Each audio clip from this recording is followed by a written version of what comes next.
The crash was more than loud. It was final. One moment I was driving, humming some song I can't even remember now, and the next, it was metal folding, glass raining, and a silence that felt like the end of the world. When I woke up, everything hurt. My ribs, my shoulder, even blinking felt like a task. They told me I had multiple fractures and a concussion, but what they didn't tell me, what no scan could pick up, was that something else had broken too. And it wasn't going to heal in a cast. At first, Mark was there. Not every second, but enough. Flowers, lukewarm coffee, those little fruit cups I used to love. He kissed my forehead like I was made of porcelain, and he said all the right things. But then, he started showing up late. Or not at all. He was tired, or slammed at work. Always something. I told myself he was just overwhelmed, just scared, just being human. But deep down, I started wondering if maybe he was being something else entirely. And then came the night everything shifted. I remember the nurse, young, sweet, rushed, handing me a phone she thought was mine. I recognized the wallpaper immediately. Mark's lock screen. I was going to call her back, tell her the mistake. But a message popped up before I could press the button. Just one sentence. Can't wait until she's finally home. Or gone. I didn't blink. Didn't breathe. Suddenly, the pain in my ribs was nothing compared to the one in my chest. I stared at that screen for a long time. My hands were shaking, but not from the painkillers. My heart was pounding, but not from the trauma. It was the words. Casual, cruel, intimate in a way that made my stomach twist. That message didn't come from a stranger. It came from someone who wasn't afraid to say what she really felt, because she believed he felt the same. And in that moment, I realized he probably did. I didn't confront him. Not right away. What was I going to say? That I found his secret life on accident, thanks to a nurse who mixed up two identical phones? That while I was lying here pieced together with wires and bandages, he was unraveling us with someone else? No. I just lay there, quiet, letting the pieces settle. I needed to be smart now, clear, strong. The kind of strong that doesn't yell, the kind that waits. The next time he visited, he didn't even notice the difference. He talked, distracted, scrolling through his backup phone like nothing had happened. Told me he might miss the weekend, something about a conference in Chicago. I smiled, nodded, played the part, but inside, I was cataloging everything. His stories, his tone, the way he wouldn't quite meet my eyes. He thought I was healing, and I was, just not in the way he assumed. That night, I barely slept. Not because of the pain. I was used to that by now. It was the silence that kept me awake. The quiet realization that the man I trusted, the one who promised forever, had quietly started looking for an exit while I was still fighting to get back on my feet. Every beep of the monitor felt louder, every shadow on the ceiling longer. And in the middle of it all, I made a decision. I wouldn't let this break me. Not twice. I started paying attention differently. Not to my injuries, but to him. What he said, what he didn't. How fast he silenced his phone when it buzzed. I stopped asking questions, stopped hoping. Instead, I started observing, collecting, reclaiming some tiny piece of control with every silent nod. He thought he had time. He thought I was still too broken to see clearly. But he had no idea that clarity is often born from pain. By the end of that week, something in me had shifted. The woman lying in that bed was no longer the one who needed him by her side. I didn't care if he held my hand or brought me soup. I had seen the truth, and once you see it, you can't unsee it. He thought the worst part of my recovery was physical, but the pain in my ribs was nothing compared to the one in my chest. And that pain, that was the one waking me up. I didn't tell anyone, not my family, not the nurses, not even my closest friend who called every night to check in. It wasn't about hiding, it was about preserving something. My strength, maybe, or my dignity. I let Mark keep playing his part, pretending to be the concerned husband, bringing me magazines and updates from home. But every time he kissed my forehead, I felt it like static, meaningless, empty. He had no idea I was already drifting away from him, one quiet breath at a time. In those still hours between medication and physical therapy, I started gathering myself. Not just emotionally, but legally. I messaged a lawyer. Calm, methodical, clinical, the way I imagine people must feel when they start writing their will. She was kind, direct. She told me what I needed to collect, how to protect my privacy, what steps to take. Every screenshot, every chat backup, every email forward felt like armor I was slowly putting on. I wasn't confronting him. Not yet. But I was preparing for a future where I didn't have to see that face lying to me anymore. The nurses started noticing. Not the specifics. They couldn't know what was really happening. But something. They'd say things like, "You look stronger today," or, "There's a light in your eyes again." And they were right. My body was healing, sure.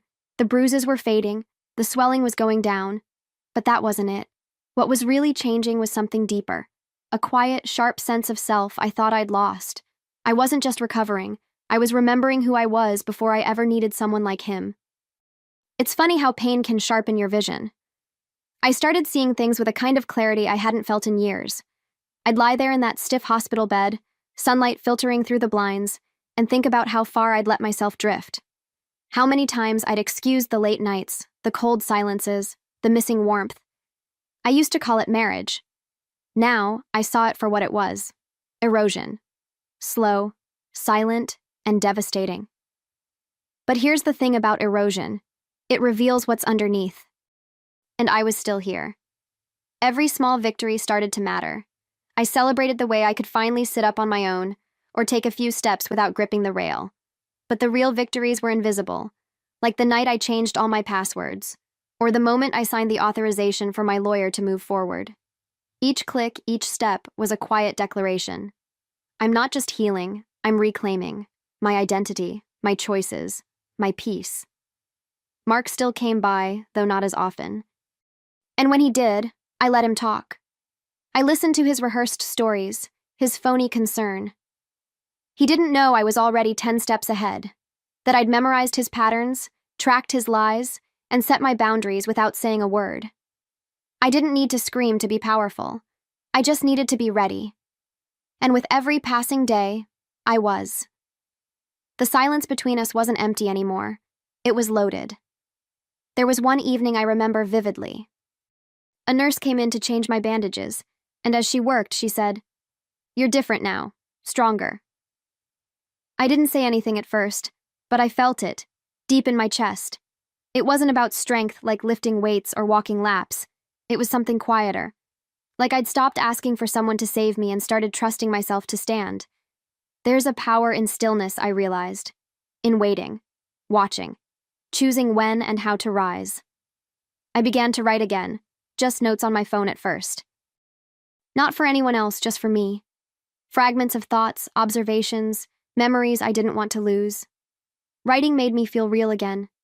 It reminded me that I had a voice, even if I hadn't used it yet. I didn't know where it would lead, or if anyone would ever read a word of it.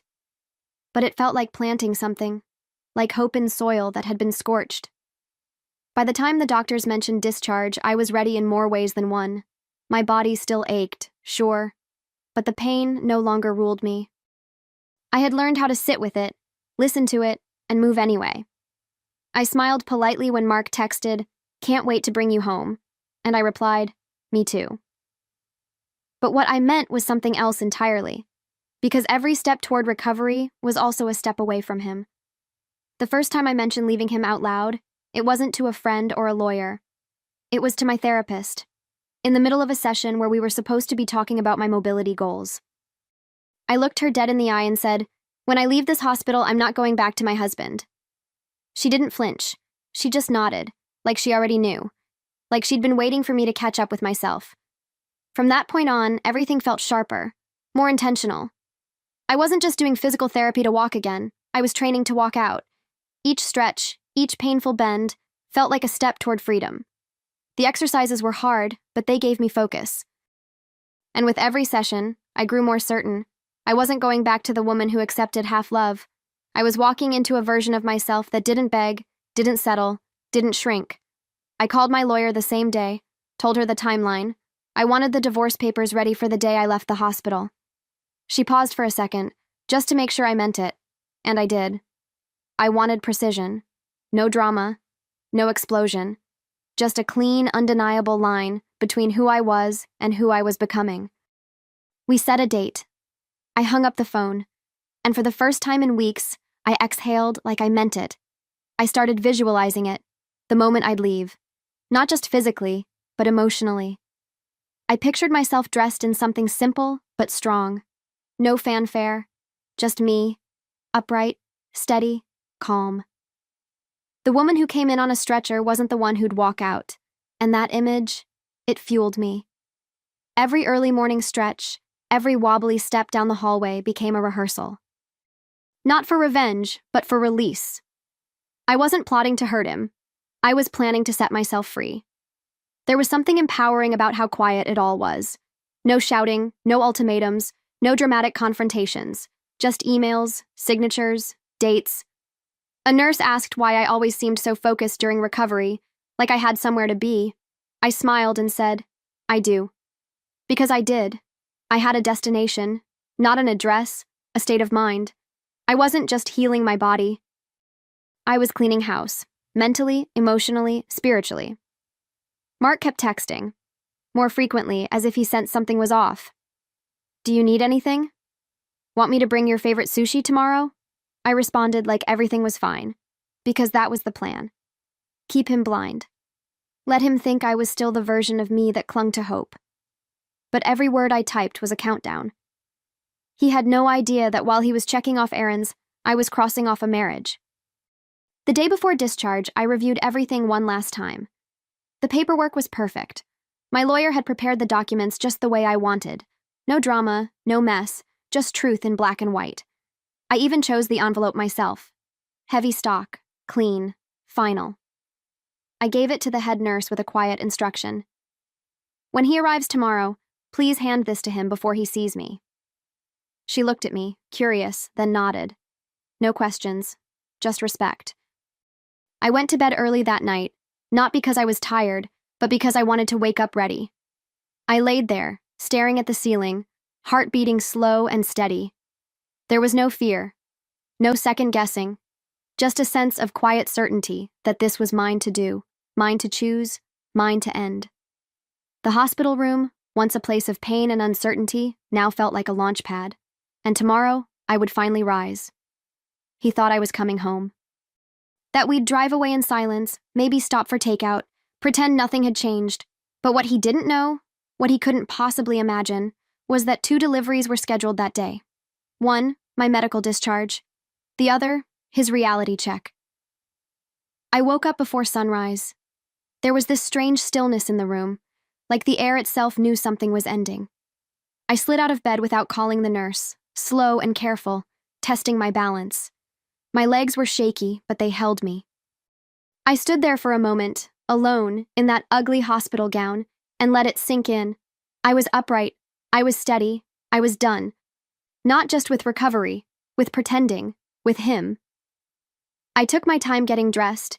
It wasn't anything fancy, just a soft blouse and jeans I'd asked a friend to bring from home.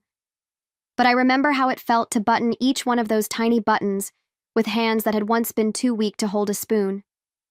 I looked in the mirror and didn't see a victim anymore. I saw someone who'd been cracked open and rebuilt piece by piece. There were scars, sure, but they weren't signs of damage. They were proof I'd survived.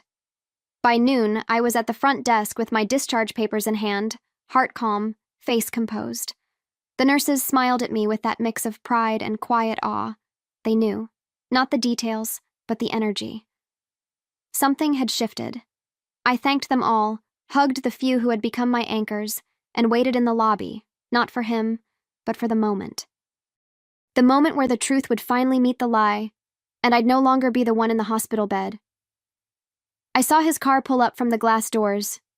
Same old gray sedan, same forced urgency in the way he parked. He came in with a smile that didn't quite reach his eyes, carrying a plastic bag with takeout and a phone in the other hand. He looked around, expecting to see me waiting like always. But instead, the nurse at the front desk stood and handed him an envelope. I watched from my seat, just out of sight, as he took it, confused at first. Then still. He didn't open it right away, just stared at it like it might explode. His shoulders stiffened, The corners of his mouth twitched like he was trying to piece together a different narrative. One where this didn't mean what he already knew it did. And in that silence, I stood up, walked past the automatic doors into the open air. The sun hit my face, and I swear, it felt different. Not warmer, freer. Like I'd just crossed an invisible line I'd been crawling toward for months. I didn't look back, didn't need to. I could feel it, the unraveling, the realization hitting him in waves, that she wasn't coming home, that the woman who once clung to him now walked taller without him. That envelope, it held the truth, my signature, my decision, and the weight of everything he thought I'd never have the strength to do. He stood there holding the end, and I walked into my beginning. I didn't cry.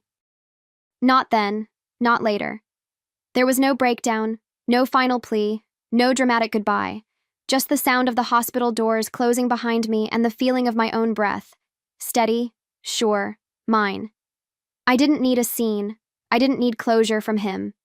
That envelope had said everything. And for once, I wasn't the one left waiting, wondering, wishing. I was the one who chose, the one who left.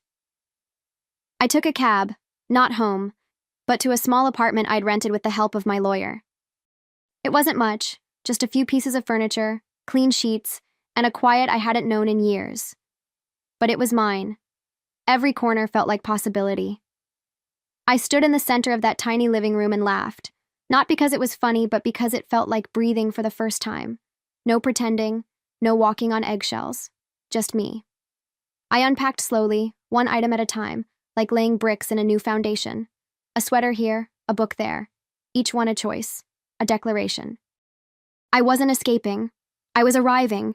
And while Mark was probably still standing in that hospital lobby, stunned and spinning, I had already crossed the threshold into something new, something real. Because walking out of that hospital wasn't the end. It was the beginning of a life no longer built around him. The days that followed felt surreal. Not because anything dramatic happened, but because nothing did.